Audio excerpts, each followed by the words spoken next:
Ang Aduana Building, Aduana de Manila o Manila Customs o kilala din sa tawag na Intendencia ay itinayo sa Intramuros sa Maynila noong panahon ng pananakop ng mga Kastila. Ito ay nagsilbing opisina ng ilang ahensya ng gobyerno sa ilalim ng pamamahala ng mga Espanyol. Ito ay matatagpuan sa harap ng gusali ng BPI kung saan dating nakatayo ang simbahan ng Santo Domingo at Plaza Espana, Soriano Avenue corner Muralla Street sa Intramuros lungsod ng Maynila. Ang gusali ay may dalawang palapag at ang disenyo ay hango sa tradisyonal na neo-classical na siyang pangunahing arkitektura ng mga panahong yun.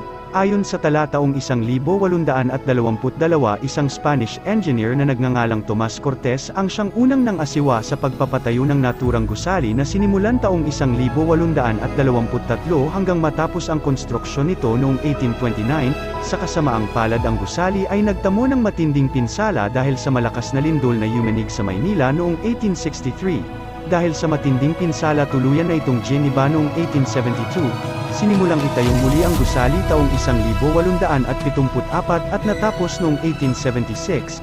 Sa ikalawang pagkakataon muling napinsala ang gusali nang una itong bambahin ng hukbong Hapon taong 1941 at tuluyang nawasak ang gusali ng pol-anan ito ng bomba ng mga sundalong Amerikano gamit ang military artillery sa kasagsagang ng Battle of Manila noong ikalawang digmaang pandaigdig.